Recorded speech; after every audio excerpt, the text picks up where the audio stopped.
Welcome everybody to this tutorial. This is an addition to the wireless part of the course.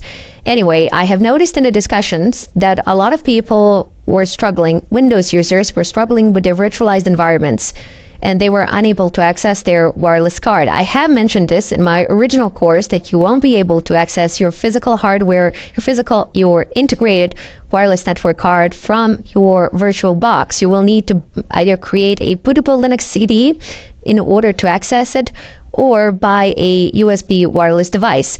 Now, to create a bootable CD, it's fairly simple. Just basically burn a CD with an ISO image and boot from it. But getting the USB wireless adapter, setting it up with VirtualBox can be a little tricky, and I have noticed that a lot of people out there have had problems with that. They were unable to do it. And that is why I have made this tutorial as an addition to the course, a free addition to the course, in order to help you guys out, or ladies, if there are any. I haven't noticed in the discussions, but my apologies if I have missed. Anyway, today, you just need to go and open up your browser. This is the USB wireless device that I have purchased. It's 2000 megawatts USB alpha wireless adapter. This is what you should type into your search engine. So alpha USB 2000 megawatt network adapter. Fairly simple as that. No problems there. You will be prompted with a ton of results. You can purchase it from pretty much anywhere. I personally got it from eBay because it had some favorable shipping options. But you can get it from anywhere. The prices are pretty much the same. Have a look at different sites. See if you can get it a bit cheaper, something of a kind. It's around $28 pretty much wherever you look, but feel free to have a look around. Anyway, depending on which version of VirtualBox have you installed, you can actually download the extension pack here. So there's like 1, 2, 3.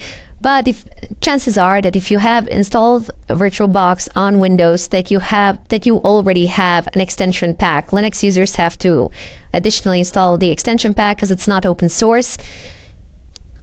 But I mean, you as a Windows user, you most likely have it installed already. If not, just go ahead and click here.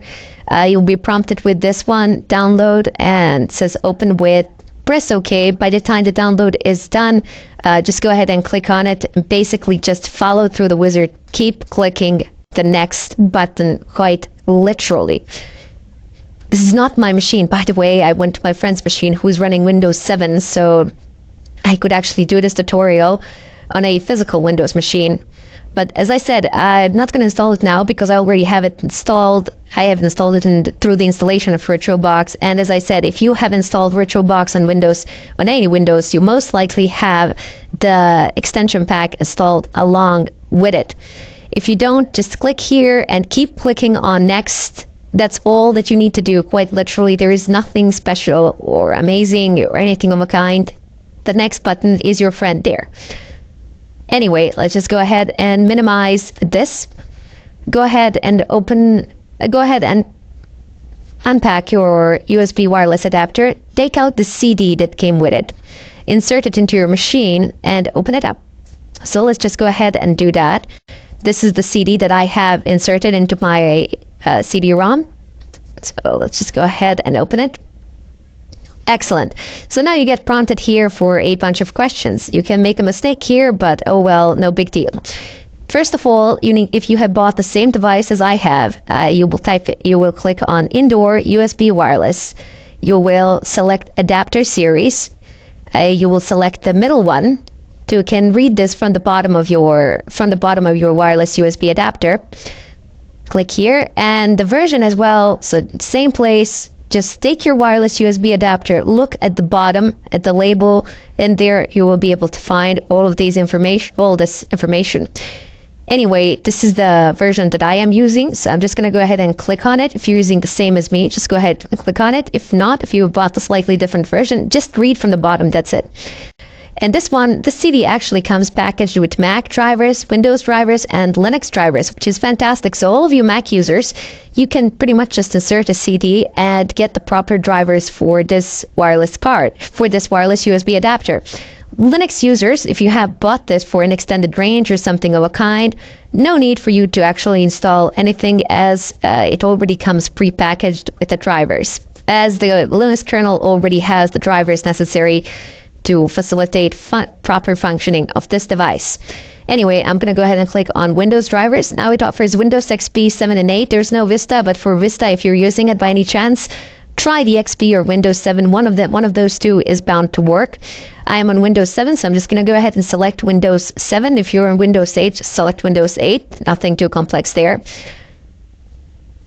Okay, so the installation process is starting. Basically, again, just click. Just the next button is your best friend. There's nothing fundamentally different or new that you need to do. Just keep on clicking next, and the installation process will finish. Amazing, I know, right? Nothing too complicated there. Just sit back, relax, let it finish its own thing, and you should be fine. Now, upon installation, we will be required to reboot our computer in order for changes to take effect. So I'm going to pause the tutorial there. Anyway, it says Windows can't verify the publisher of the software. Oh well. That's one of the things you have to live with. It's a CD that I've gotten from them, so I'm guessing there's nothing unsafe on it. Just go ahead and say install this driver anyway. This is definitely not something that you should do if you have downloaded from the internet or something of a kind, but I have gotten the CD from the company, from the order, so should be fine.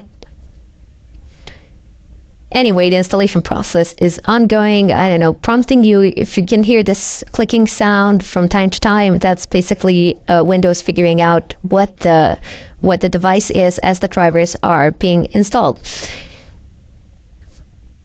Anyway, I truly hope that this does help you out a great deal and help you out follow through the wireless part of the course without any problems, without making a bootable CD or any such changes for all the Windows users out there. If you're a Mac user, you can also do pretty much the same as well. If you need help figuring how to do it on Mac, please let me know in the discussion section. And here I'm just going to say that I do want to restart my computer now. So I'm going to pause the tutorial here, and I will continue when I return. In any case, I bid you all farewell.